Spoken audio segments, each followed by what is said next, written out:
وہ بہادر ہے تو اس کی بہادری میری وجہ سے ہے، اگر دیکھو وہ حلم کا پیکر ہے تو اس کا حلم میری وجہ سے ہے، اگر دیکھو کہ وہ مہربان ہے تو اس کی مہربانی میں رحمت للعالمین کا صدقہ ہے، اگر دیکھو کہ وہ تم پر مہربان اور تمہارے ساتھ محبت کرنے والا ہے تو اس لیے ہے کہ میں نبی آخر زمان تم سے محبت کرنے والا ہوں، ارے اس کا سب کچھ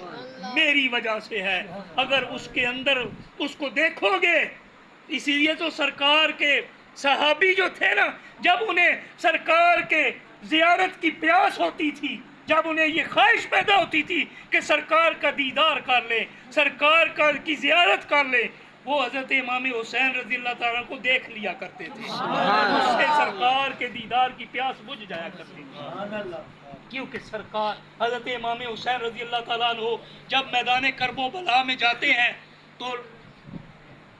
البدایہ والنہایہ میں ابن اسیر کہتے ہیں، آپ فرماتے ہیں کہ جب دیکھنے والوں نے یہ دیکھا، مخالفین نے بھی کہا، کیا کہا کہ بے وجہ رسول اللہ و بامامت رسول اللہ، کہ چہرہ بھی رسول اللہ کا، امامہ بھی رسول اللہ کا، تو اس لیے مخالفین بھی یہ کہنے پر مجبور ہو گئے تھے حسین منی، حسین مجھ سے ہے، اور پھر فرمایا انا من حسین، میں حسین سے ہوں، مطلب کیا، میری شانوں کا اظہار حسین کے ذریعے سے ہوگا قیامت تک، میں خاتم النبیین تو دنیا سے رخصت ہو جاؤں گا، ظاہری طور پر دنیا سے چلا جاؤں گا، آج کے بعد اگر تمہیں میری کسی شان کو دیکھنا ہو تو کہاں سے دیکھو، میرے حسین کو دیکھ لو، اور جو کچھ بھی دیکھو گے وہ میرا ہی ہوگا، حسین میری ذات کا مظہر ہوگا، اس لیے دیکھنا چاہو تو حسین کی بارگاہ میں آ جایا کرو، اسی لیے تو حضرت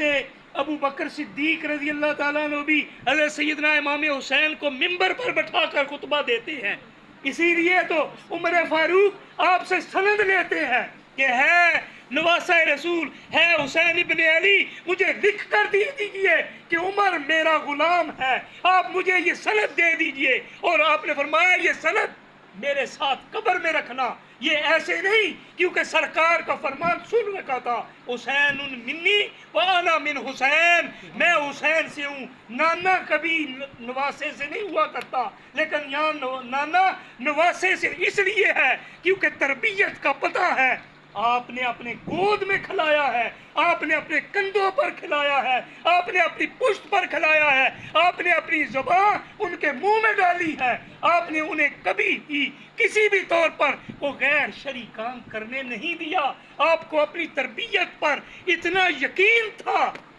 یقین کیسے نہ ہوتا،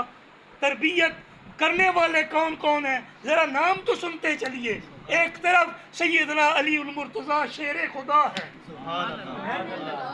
وہ علی جن کے بارے میں سرکار فرماتے ہیں کہ